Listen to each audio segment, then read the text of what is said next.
हर छोटी बड़ी खबर पहली नजर SN Bharat citizen live news. आइए हम बात करते हैं बिहार विधानसभा 2025 चुनाव का। ये बिहार में इस बार जो है नई पार्टी है जन स्वराज, जिसका कि आज सिंबल मिल चुका है स्कूल बैग छाप।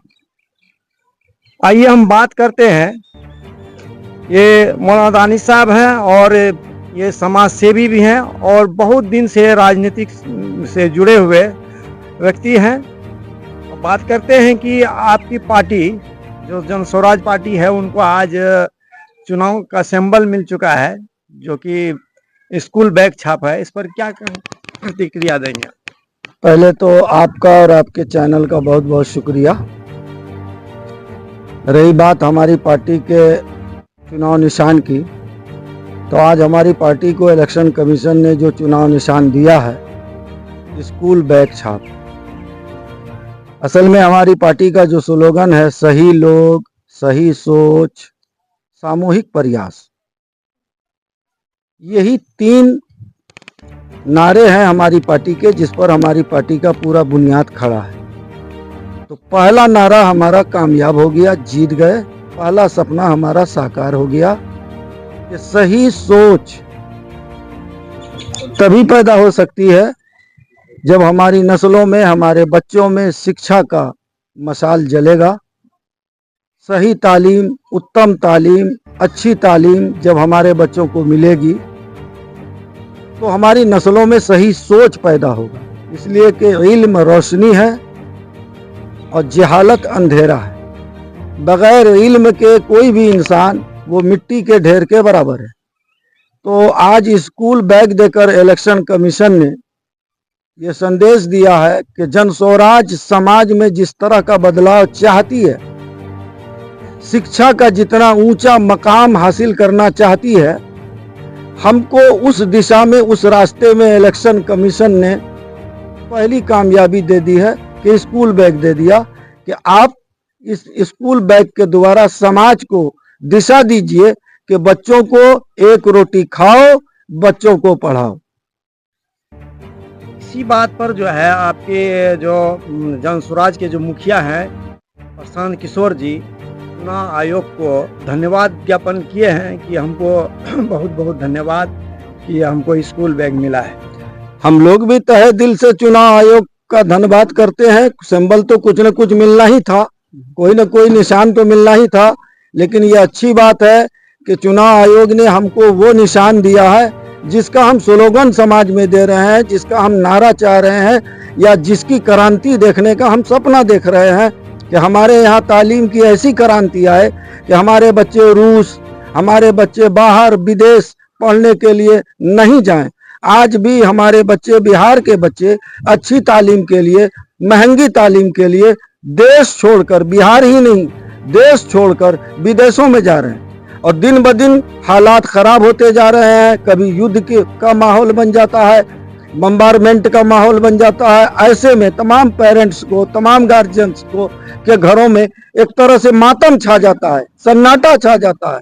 सरकारें भी परेशान होती हैं, सारे एजेंसीज परेशान होते हैं। फिर उन बच्चों को वापस सही सलामत घर वापस लाया जाता है, तो झेल तो रहे हैं परेशानी।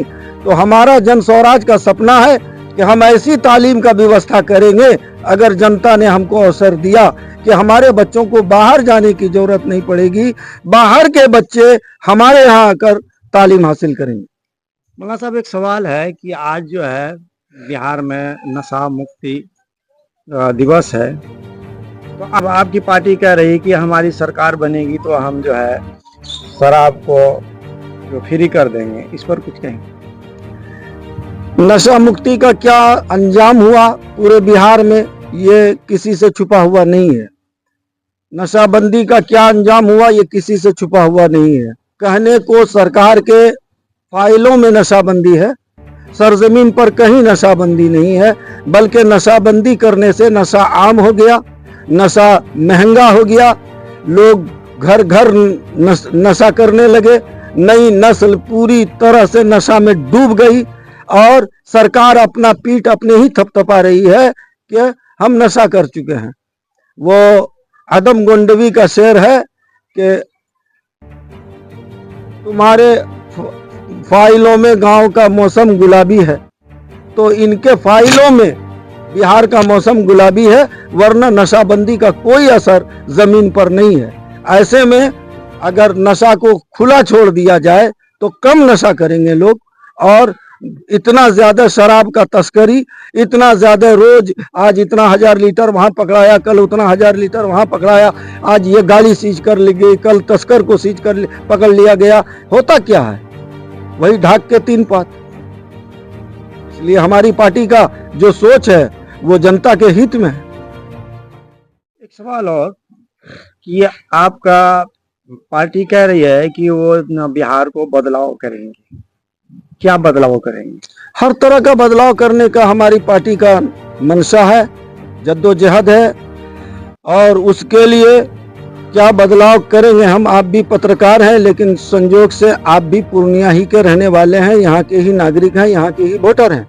आपने अपनी आंखों से भी बदलाव देखा होगा कि 2004 में जब पूर्णिया में हमारे नेता माननीय उदय सिंह उर्फ पप्पू सिंह बीजेपी के टिकट से सांसद बनकर आए, तो उन्होंने धधकते हुए रुपौली को, सिसकते हुए धमदाहा को, खौफ और दहशत से कांपते हुए भवानीपुर को, ये माहौल था कि लोग दिन के उजाले में भी ससुराल, रिश्तेदार, यहाँ वहां जाने आने से घबराते थे।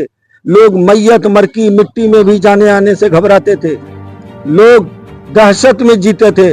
रात का कौन पूछे 12 बजे, दिन में आदमी दहशत में जीता था। जब उदय सिंह सांसद हुए 2004 में पूर्णिया के, तो उन्होंने पूरे पूर्णिया को पीसफुल बनाया, पूरे पूर्णिया में अमन और शांति का माहौल दिया। लूट, अपहरण, हत्या, मर्डर, कत्ल, गारतगिरी, रंगदारी, गसबन कब्जा, पीसी, घुसखोरी सब बंद हो गया। जब तक सांसद रहे उन्होंने सुरक्षा के दृष्टिकोण से भी, लॉ एंड ऑर्डर के दृष्टिकोण से भी, तालीम के मैदान में भी, स्वास्थ्य चिकित्सा के मैदान में भी, हर मैदान में उन्होंने काम किया, अच्छा काम किया। पूर्णिया तो इसका प्रयोगशाला है।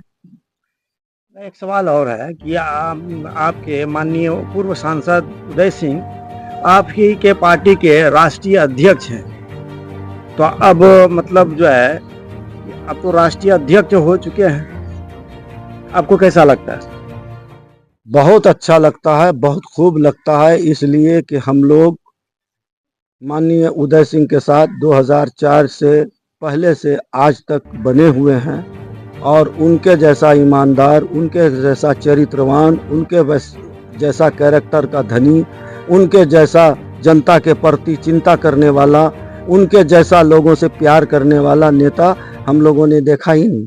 वो ऐसे नेता नहीं है कि हम जनता के आंख में आंसू नहीं आने देंगे, हम किसी डॉक्टर का लूट नहीं होने देंगे, हम पैथोलॉजी वाले को नहीं लूटने देंगे, हमको अगर जनता ने मौका दिया तो हम डॉक्टरों का फीस इतना कर देंगे, जांच फ्री करा देंगे। क्या हुआ है कुछ? लेकिन उदय सिंह वो नेता हैं कि जब 2004 में सांसद बनकर आए, 14 तक पूर्णिया के सांसद रहे। पूर्णिया के सदर हॉस्पिटल की हालत जर्जर थी। उदय सिंह ने डॉक्टरों को हड़काया नहीं, भड़काया नहीं, पैथोलॉजी वालों का रोजगार बंद नहीं कराया, उन्होंने जड़ पर चोट किया। सदर हॉस्पिटल की हालत को सुधारा, उसके नए प्लास्टर करवाए, उसकी मरम्मतीकरण करवाया, नई नई मशीनें लगवाई, नया नया वार्ड बनवाया अपना सांसद निधि देकर। आज भी सदर हॉस्पिटल में चाहे वो रेड क्रॉस हो, चाहे वो ब्लड बैंक हो, उसमें बड़े बड़े अच्छे अच्छे फ्रिज जो रखे हुए हैं, उस पर माननीय सांसद उदय सिंह का नाम लिखा हुआ होगा, कोई जाके देख ले। चेयर लगवाया। हम लोग पहले ब्लड निकालने जाते थे तो ऐसा लगता था ब्लड बैंक के पोस्टमार्टम रूम से भी ज्यादा भयावह लगता था। उदय सिंह ने उसको एसी बनवाया, अच्छा चेयर लगवाया। यही नहीं, उन्होंने तालीम के मैदान में भी, स्कूलों में भी, कॉलेजों में भी जहां तक हो सका हर संभव अपने सांसद रहते हुए सुधार करने का काम किया। ईमानदारी का तो ये आलम है कि राम का, भगवान का, इसका उसका, खुदा का कसम खाने के बजाय अगर कोई व्यक्ति उदय सिंह का ही कसम खा ले तो उसका काम चल जाएगा, क्योंकि वो इतने ईमानदार हैं कि 10 साल के सांसदी में दुश्मन से दुश्मन ने भी, विरोधी से विरोधी ने भी उनके ऊपर लूट का, गबन का, घुसखोरी का, पीसी का, कमीशन का इल्जाम नहीं लगाया। सब कुछ किया। बड़ा आदमी है, साबुन से हाथ धोता है, मिलने नहीं देता है, फलाना नहीं है, ठिकाना नहीं है, 1000 इल्जाम लगाया। लेकिन किसी माई के लाल ने यह नहीं कहा कि उदय सिंह ने 10 साल सांसद रहते हुए फलाने रोड में, फलाने पुल में, फलाने पुलिया में कमीशन लिया, या उनके लोगों ने लिया, या ब्लॉक में, थाना में रंगदारी किया। ऐसा कोई नहीं कह सकता है। तो मैं उम्मीद करता हूं कि इनके आने के बाद पूर्णिया इनकी प्रयोगशाला है। अगर ये राष्ट्रीय अध्यक्ष बने हैं और 2025 के विधानसभा चुनाव में बिहार की भोली भाली जनता ने उनको मौका दिया, हमारी पार्टी को अवसर दिया, तो हम बिहार में हर क्षेत्र में बदलाव करेंगे, और वो बदलाव करेंगे जो जनता की बहुत देरीना मांग है। पूर्व सांसद संतोष कुशवाहा जी का कहना है कि आरोप है कि पूर्व सांसद उदय सिंह ने सहयोग कर पूर्णिया को, पप्पू यादव को जिता करके पूर्णिया को जंगल राज बना दिया है। देखिए, आप कुशवाहा जी क्या कहते हैं मुझे नहीं मालूम, लेकिन आप जब बता रहे हैं तो सच ही बता रहे होंगे। कुशवाहा जी के देखने का, सोचने का नजरिया अलग है। उनके चश्मे का नंबर खराब हो गया है। उदय सिंह ने कुशवाहा जी को हराने के लिए नहीं, उदय सिंह शुरू से मुसलमान उदय सिंह को चाहते हैं। जब कांग्रेस में थे तब भी मुसलमान उनसे मोहब्बत करता था, और जब बीजेपी में आए थे तो ठोक बजा के आए थे। 24 घंटे मुसलमानों के मेजर गांव में जाकर मुसलमानों से पूछा था कि क्या हम बीजेपी का टिकट लेकर आवें, तो मुसलमानों ने हाथ उठाकर कहा था हाँ आप आइए, हमको दल से मतलब नहीं है, झंडा से मतलब नहीं है, बंदा से मतलब है, आप अच्छा बंदा है, हम लोग आपको सपोर्ट करेंगे। कांग्रेस से फिर चुनाव लड़े, बीजेपी छोड़ने के बाद मुसलमानों ने उदय सिंह को साथ दिया। तो उदय सिंह से मुसलमान जितना प्यार करते हैं, उदय सिंह भी मुसलमानों के जज्बात का उतना ही एहतराम करते हैं। 2024 के चुनाव में उन्होंने ये देखा कि पूर्णिया जिला के मुसलमानों का रुझान किस तरफ है। अगर मैं उसके अगेंस्ट जाता हूँ, चुनाव लड़ता हूँ, तो हो सकता है मुस्लिम मतदाताओं को तकलीफ हो, मेरे प्रति नाराजगी हो जाए, या मेरी वजह से उनका नुकसान हो जाए। तो आपने चुनाव नहीं लड़ा। कुछ उनका अपना निजी स्वास्थ्य का भी कारण था, क्योंकि उम्र भी हो गई है, तो उस कारण से भी वो चुनाव नहीं लड़े। और इस तरह मुसलमानों को एक जगह इकट्ठा वोट करने का मौका मिला, और सांसद पप्पू यादव जी की जीत हुई। इसमें उदय सिंह ने किसी को हराने की नीयत से ऐसा नहीं किया। मेरा नाम मुमताज दानिश हुआ। मैं समाज सेवी आदमी हूँ और जन स्वराज से जुड़ा हुआ हूँ। हर छोटी बड़ी खबर पहली नजर, भारत सिटीजन लाइव न्यूज।